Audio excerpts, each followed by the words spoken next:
We've got one more launch title double feature as we take a look at two sports games from Acclaim that rolled out alongside Nintendo's Purple Cube.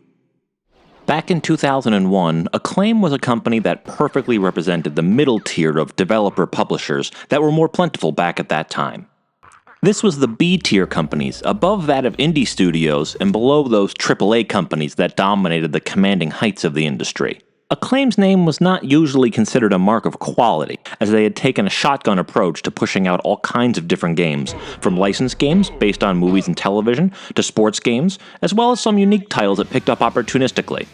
The studio had chosen to focus its efforts on certain flagship titles, like its Turok series on the Nintendo 64, which had been very well received critically and was a graphical showcase. It had also tried to compete with the bigger players in the sports arena with games such as the NFL Quarterback Club series and All-Star Baseball. The baseball series had begun with a fairly mediocre start on the Saturn and PlayStation in 1997 before moving exclusively to the Nintendo 64, likely hoping to establish itself as the big fish in the much smaller pond that was the sports game market for the Nintendo system. A wise decision, as the All-Star Baseball series began to build a genuine reputation for quality on that system, and was even one of the relatively few games on the N64 to embrace using the additional 4MB expansion pack in order to stretch that system's graphical fidelity with a high-resolution mode. However, once the next generation of systems was coming onto the field, Acclaim looked ready to try their hand at returning to the other systems now that it had built up its baseball series a bit. As early as E3 2000, they showed the first look at All-Star Baseball 2002 running on a PlayStation 2 development kit, and promising some online capabilities to allow for downloading updated rosters and stats. Although they wouldn't deliver on these online features, the game would be out within less than a year, showing up on the PS2 in March of 2001. With the additional horsepower of next-generation systems, the game got an updated physics engine in addition to the much higher polygon count for stadiums and players. But Acclaim was stepping into a crowded field on the PlayStation 2, with their own game going head-to-head days apart from 3DO's own high-heat Major League Baseball and EA's Triple Play Baseball. They had at least a slight reprieve in the fact that Sony's own MLB series had yet to show up for the PS2, but the inevitability that Sony would eventually continue publishing its own sports games for its own console, as well as the fact that Sega would join the baseball market now across all consoles with its very well-regarded World Series baseball game, made this a very crowded and very competitive market. Having made their name on the Nintendo 64, it naturally followed that Acclaim would bring this next-generation successor to the GameCube. Although, perhaps as a result of Acclaim being a shrinking power unable to spread itself too far, it was skipping the Xbox, and only published All-Star Baseball 2002 for the North American GameCube market. Still, the game was ready for launch, and was just about a straight port of the PlayStation 2 game from March, albeit with 2 additional stadiums at Puerto Rico and All-Star Safeco. As soon as you boot up the game, you run full steam ahead into the problem that Madden 2002 was trying to avoid. According to the on-screen prompt, in order to save all available modes in the game, you would need more blocks than the standard 59-block GameCube memory card has. I guess in this case Acclaim was leaving it up to the player to pick and choose which modes they wanted to save, or maybe to divvy them up across 2 memory cards. I moved all my files off and presented the game with a completely empty 59-block memory card, and was still greeted with the message that there was not enough free space for everything. This would probably be a bit concerning to someone who had just gotten this game home from launch with their brand new system and memory card, only to be told it wouldn't fully work. But alas, I do not actually know what all these modes and statistics the game is offering to save for me even do, so I threw caution to the wind and proceeded anyway. The game opens with a relatively sparse presentation, as you get a way overstretched low-resolution image on the title screen, and a pretty simple menu to follow. But once you actually fire up any of the modes, you can see that all the effort went into the game engine, and all is pretty quickly forgotten. Because for a GameCube launch title in 2001, this game actually looks surprisingly good. Its character models are all very smooth, well-proportioned, and have excellently captured movements. The stadiums are all very well rendered, right down to the highly detailed knockoff branding and advertising all around. The only thing that remains low rent is the plethora of cardboard cutouts that make up the audience. Although these look like quick captures of maybe the developers, and not really a baseball-going audience, which makes it kind of amusing. As for modes, this game doesn't play around with any bells and whistles, and just straight up delivers what you get a baseball game for. Playing full games, and batting modes. I decided to start with the batting practice, and I'm glad I did, as this game has a control method for batting that I've never seen before. When you receive a pitch, a small triangular shoehorn-like object appears on screen, with arrows jutting out in multiple directions. At first, I thought I wanted to land the incoming ball's trajectory right in the middle of this thing. Only later, once I moved on to the home run derby mode, did I realize I actually needed to use the arrows to indicate a trajectory, and I needed to lead my hit just a bit above that little shoehorn in order to actually hit a real home run. Something even I was surprised I managed to do. Aside from the options, there's also statistics and team management, which are things entirely out of my depth. But again, like with the other sports games I've looked at recently, it's impressive how much detail needs to be logged and put into these games to have dozens and dozens of real-life player records all kept and in the game for your perusal and choosing. And of course, the main course is just playing a good old game of baseball. Moving up the ladder from my cluelessness at how football works to my bare familiarity with hockey, I now have a game I have actually played before in my life, and can actually understand. I'm still not very good at it, but at least I can play it competently enough to demonstrate the gameplay without relying on the CPU to do it for me. You of course have the option to just drop yourself into a quick single game, or go for the whole tournament in the MLB play mode.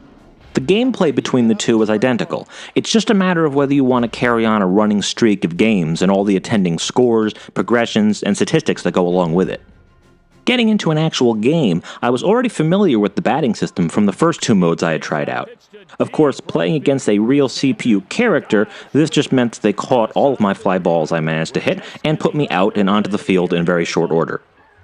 Naturally, this is where the pitching came into play, as it presents you with a similar strike box for you to aim at as you had when you were batting, only now you're on the other side. You get a few button presets for different kinds of pitches to try, you select one, and then hit 8 again to go ahead with it, and then you can use the joystick a bit to control the ball on its way towards the batter.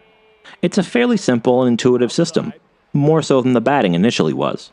I managed to get a strike or two on the computer, but once they put the ball in the field, I was lost when it came to the fielding, since no buttons I could hit on the A, B, X, Y section of the controller seemed to be mapped to throwing to first base, and pushing the joystick in that direction of the field didn't accomplish that either, so I kept throwing the ball either to home or back to the pitcher. This would probably be remedied if I popped out the manual, but who reads the manual? All-Star Baseball was not what I expected. I expected it to be fundamentally broken or flawed in some way. But really, it focuses on doing one thing and doing it well. It just plays baseball. No big frills or over-the-top presentation, just a rock-solid graphical engine, the necessary licensed players, and a pretty standard set of mechanics to cover the necessary elements for batting, pitching, and fielding.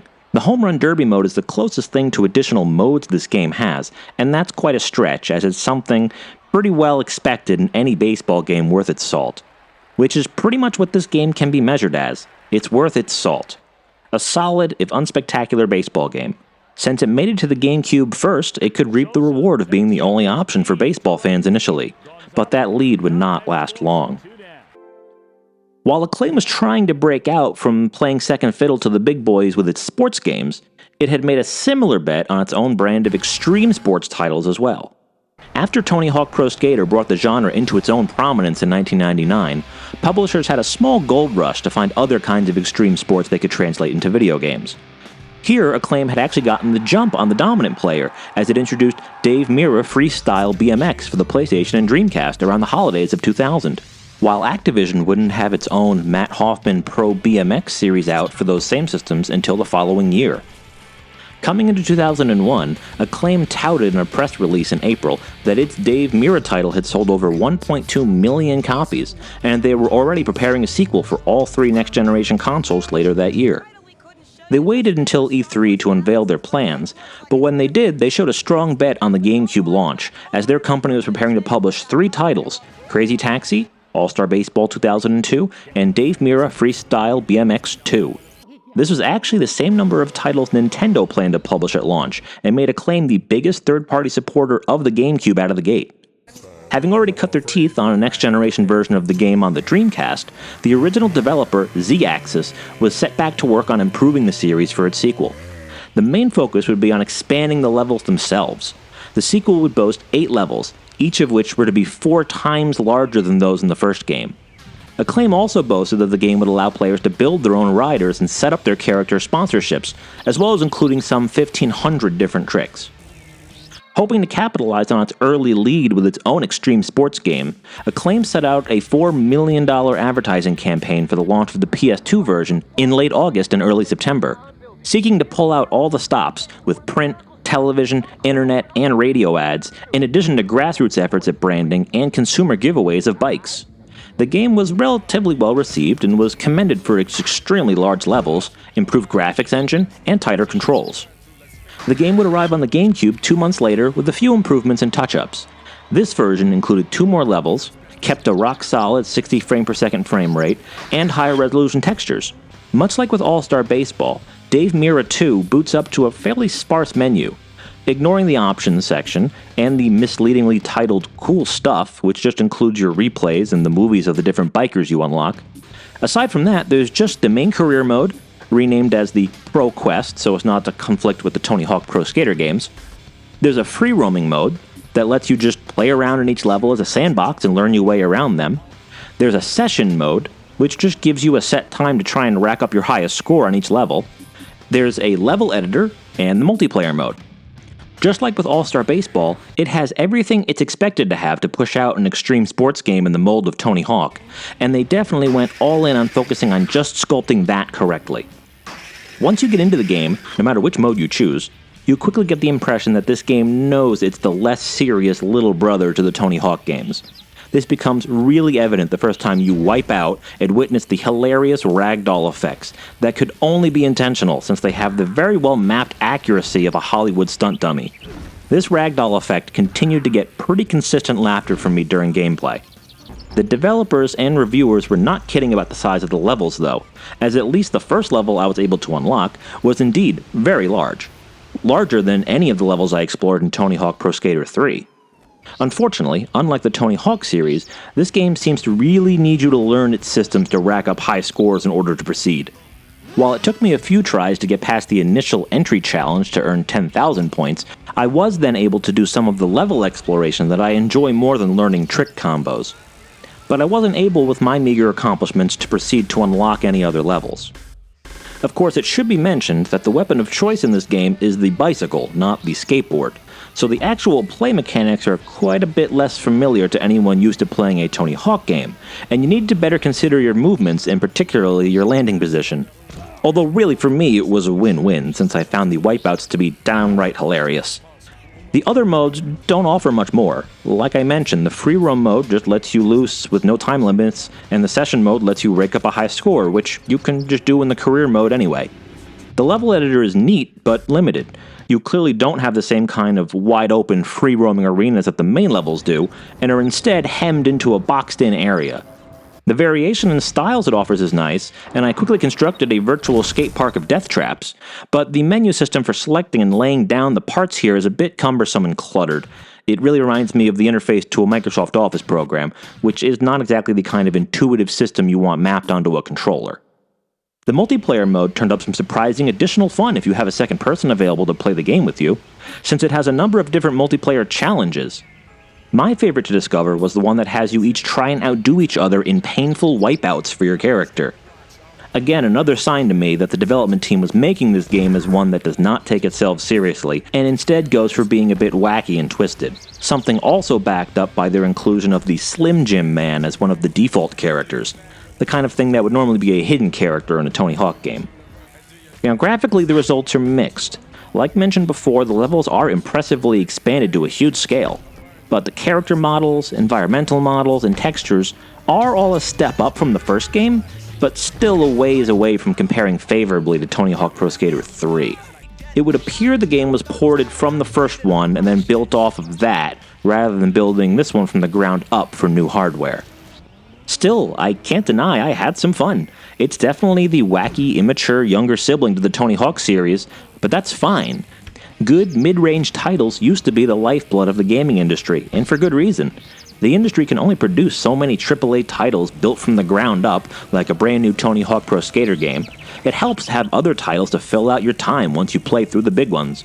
And being a lower risk game also lets the developers run a bit wild, which is also fun and enjoyable. Both of these games show the kind of studio Acclaim was, and the kind of games that mid-range studios like them put out. Like mentioned for both games, they focus on the core aspects of the game they needed to pump out, made it pretty well, and cut corners everywhere else. They weren't pushing the limits of their genre in every direction, but did focus on one or two areas to plant their flag and stand out. Whether they were the best in their class or not, the more important thing was that their presence offered choice, and by extension competition, both of which promote excellence and make gaming better.